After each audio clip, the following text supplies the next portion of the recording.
right, hey, what's going on YouTube? We are starting another week. Well, technically I worked last night, but it was a short night, easy night. And so we're headed to the truck right now. We're in the gas saver in the Toyota Corolla. This video is not endorsed by Toyota.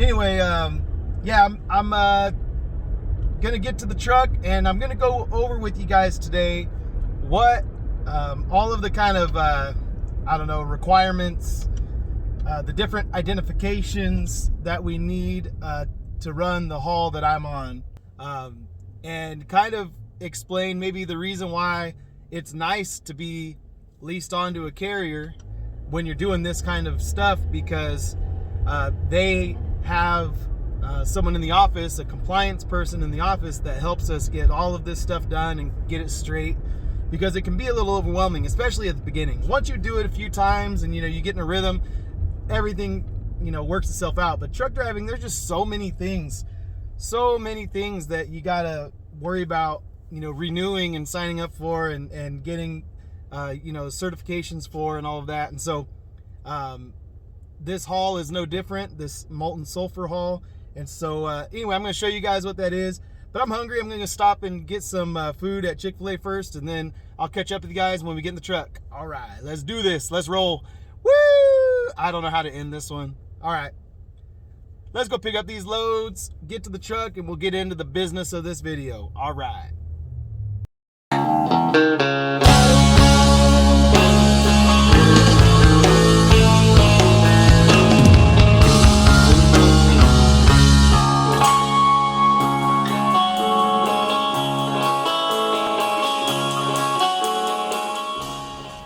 All right, I got my ChickFilA. I know when channels start, getting momentum and stuff, sponsorship opportunities arise. And I'm not really into that. But I think if ChickFilA wanted to offer me like a year's supply or something, I think that might interest me a little bit. All the other stuff, I don't know. I guess it'd have to be like something I really believe in, and something that really, I don't know, that's worth my while, if you know what I mean. No, but I'm not into like just repping random stuff just because someone is gonna pay me a little bit of money to do it. But ChickFilA, I'm down. If you guys are watching, hook me up. So I'm gonna finish my chicken sandwich, then we'll get to the truck and we'll get into the business of this haul that we're on, and we'll talk about all that stuff. So I'll chat to you guys in a little bit. All right, so we're at the truck, and it's like 71 degrees outside, so it's a little stuffy in the truck. But I also don't want all the guys that work here hearing me yell at the camera. In spite of doing this for a little while now and having 1,000-something subscribers, what's up? I'm still a little shy about it, kind of shy about it. But anyway. Let's go through. We got 8 different forms of identification or certification in order to get these loads and deliver them to the customer. So let's just start with the first one, okay? And it is your license, right? You gotta have CDL. If you're gonna drive a truck, you gotta have CDL. I'm gonna skip, not say anything more about that because that's obvious. But the other thing that you need is right there where it says endorsements. You need that tanker hazmat at the end there. Tanker hazmat. So obviously those two things are pretty obvious. The hazmat endorsement test is the most difficult test, at least for me. Doubles, triples, air brakes, combination vehicle, general knowledge, and tanker. Did I say tanker? I don't remember. Anyway, all the other endorsements are pretty easy. If I went back without studying, I could pass all of those first try. Hazmat, on the other hand, I tried doing that and I didn't pass it first time. It was actually it was kind of embarrassing to be a hazmat tanker driver and not pass my renewal. Every time you renew your license, you got to renew your hazmat. At least in California, you have to retake the hazmat endorsement test. So I went and did that. I talked about that a few months back. But I went and did that, and I missed one too many the first time I took it. And I said, hey, can I take this again? They said, yeah, you just got to wait 3 minutes and you can go back in and take it again. So I went back in and take it again. I missed 2, which I always tell my kids, if they're happy about, getting like a 90%, I always tell them, you can't be happy about missing 2 out of 30. That's not okay. Like, the goal is 100%. Like, the goal isn't to only miss 2. The goal is to miss 0. Like, the whole point of trying your best at something is to not. Anyway, so I kind of put my foot in my mouth on that one. I'm like, okay, good. I only missed 2. All right. But anyway, for these, it's just a pass or fail type thing. We're not getting graded.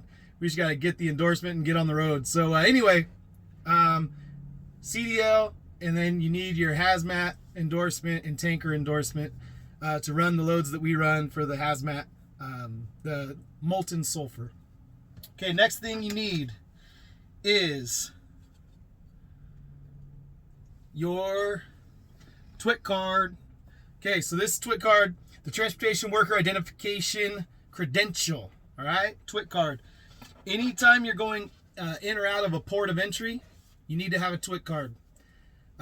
Because I believe this is what I was told.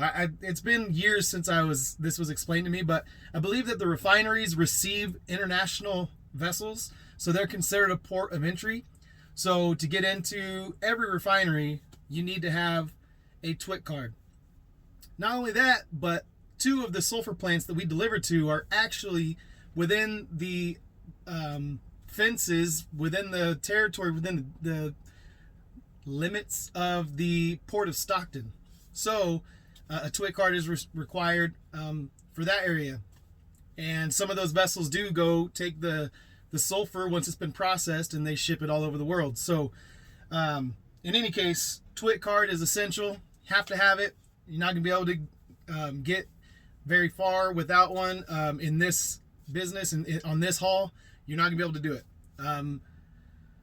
The TWIC card and the hazmat both require background checks, both done by the TSA.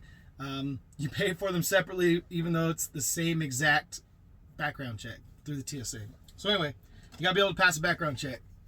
The next thing is let's see, the Occupational Safety Councils of America, and this is basically just a training card.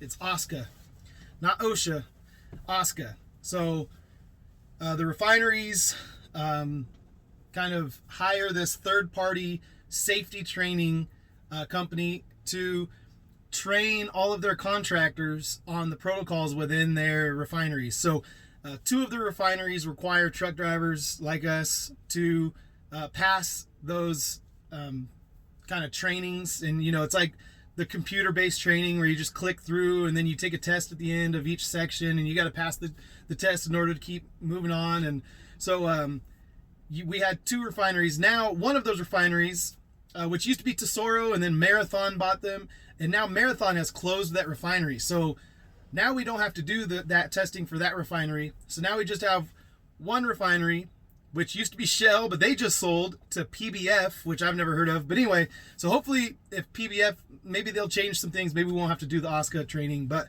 nevertheless, it's just a waste of a day. It takes us about an hour and a half to get there, which means it takes me about 2 hours and 15 minutes to get there from my house.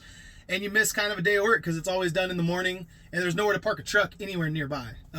Nowhere near. So, yeah, you got to drive your car up there. You get the day off, and you go over there, and you take this test or this computer training that takes about 2 hours, 2.5 hours, something like that.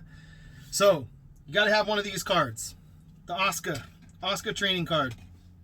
Okay, and once you have an OSHA card and a TWIC card, then Shell, or now PBF, will give you one of these cards. And this is a site-specific badge to get into the refinery, the Martinez site.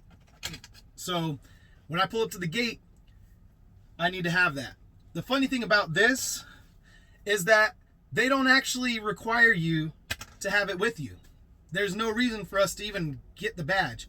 Because the first thing they do when they assign you this badge and you have your OSHA training and your TWIC card and your hazmat endorsement, and they check all your certifications and credentials. Make sure you're able to go in there, right? And then they give you this card. Well, all of that stuff gets tied into your TWIC card, which has a little chip right here. And so when you go up and you try to get into the refinery, they badge you in using your TWIC card. They don't use this lame little badge they give you. They actually use your TWIC card to badge you in. So you have no need for this other thing, but you have to go to a badging office, which is, once again, an hour and a half away from the yard, 2 hours and 15 minutes away from me. So once I get all these things in my hand, then I've got to go to the badging office another morning. They don't open until 6 or 7, I forget. There's, once again, not very many places to park a truck. You got to kind of park illegally. There is a couple spots. I parked on an on-ramp one time, and then I parked kind of on a dead-end road, blocking the road, but, there's only like a parking lot over there, so people could get by me. It was whatever. So you go into the badging office, and then they give you all that stuff, and then once you have this site-specific card, they give it to you. They also give you this little loading card. Now this loading card has all kinds of information tied to it. It has the carrier information. It has so the carrier had to send over all of the information for every truck that they have and every trailer they have. So that when I put in this card, it asked me what truck number. I put in truck 61, and it already knows the license number on this, the insurance information is valid, all that kind of stuff. Now that's all handled by the compliance lady. Once again, she rocks. So all I have to do is just stick this thing in there. Now, tied to this is this also. So if my license expires, it won't let me scale in. I'll try to scale in and it'll say license expires, and it'll even give you warnings like, hey, your license is going to expire, in 14 days or something. And you're like, yeah, I know. I know that. But anyway, so that's three cards just for one refinery. And this one used to be for a second refinery, but now that's gone. So this is 3 cards just for one refinery. And then you use the TWIC card to get in and out of the refinery. So you don't even use these 3. And the only one that you actually use is this scale card that you have to put in to scale in and scale out. Okay? So that's that refinery.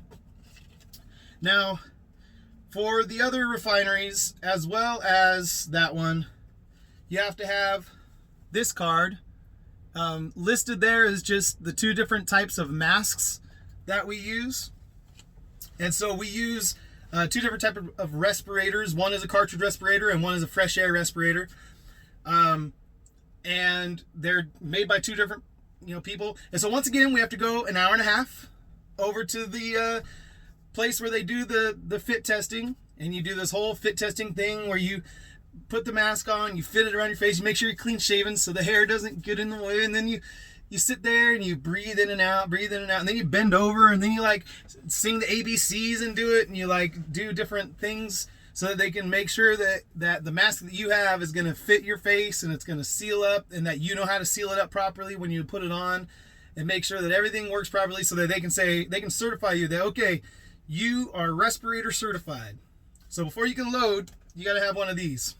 Now, the refineries are kind of doing away with the respirators because a lot of them are getting these scrubber systems that scrub the H2S off the top of the loading and reduce the amount of H2S to the point where it's not as dangerous. I don't know all the details on all that. I just know that there was one refinery that we used to have to wear a big bulky mask with a secondary tank, just in case the air ran out. We could turn on our secondary tank. So we had this whole big thing we had put on. It's like a little mini scuba tank that would hook onto our hip. And anyway, now they don't make us wear that because they have a new rack and it's awesome. And so that's awesome. Anyway, but we still have to get this fit test card because we use respirators at a couple of our customers and at 3 of the loading racks. 2 of the loading racks. Okay. The next thing is I have to make sure there's no sensitive information on these things, but yeah, this is just a Chevron loading card. So in order to get certified at the rack, you have to go up, you have to observe a load, and then you have to be trained to load, and they have to observe you do, the operators have to observe you do 3 loads, and then they'll write your name down, they'll fill out this little card for you and say, okay, now you can load by yourself, you're certified. So that card is just, you keep it on you so that if somehow the operators don't know you, or if something ever happened, you could prove, hey, listen, I've been trained on this loading rack. I mean, by this point, we go into that, to the Chevron refinery so often, those operators know us. It's pretty, yeah, I've never had to show that to anyone, basically. Last but not least, this is number 8, okay? And this is a Port of Stockton TWIC badge. Now that TWIC badge allows us to go in and out of a back unmanned gate. If I didn't have that badge, I would have to go around to, it's not called the front gate. The front gate is somewhere else, but there's this, I guess you could call it a back gate. To me, it's the front gate because it's the closest entry point from where we are now, like from the freeway. But it'd be the furthest point from when we're loaded. So anyway, we're able to sneak in this back gate as long as we have this little gate card. And this, once again, is connected to our TWIC card, because in order to get into the Port of Stockton, you need to have a TWIC card. And so this is an extension of your TWIC card. It's just a different card that has the same like RDIF, whatever, the radio frequency chip thing, to where you just badge it in front of the little scanner, and then the gate opens, and then you pull through and you just wait for the gate to close behind you, and then you take off and you move on your way. So that's it, guys. That is the rundown. I mean, it's a little bit overwhelming, I'll be honest. Like if I was trying to get into like buying a trailer and doing this as a carrier, there's so much little tedious work. I just hate little tedious work.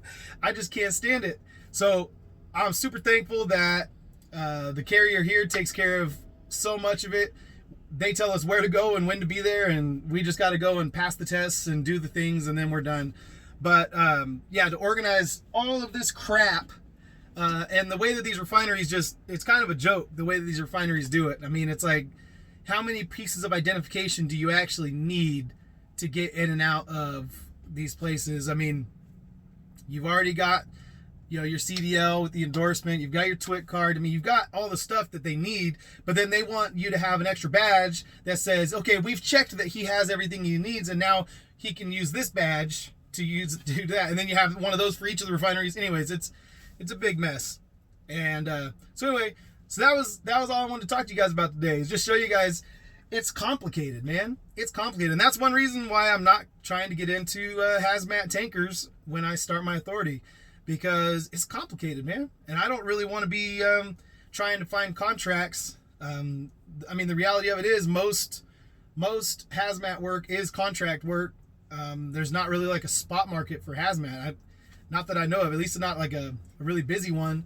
It is what it is. It's like, you got to have the trailers that are specifically made for the haul that you're contracted to. And so, yeah, I don't want to be, a carrier doing hazmat tanker, for a lot of reasons, but 8 different pieces of identification, that's one of the reasons.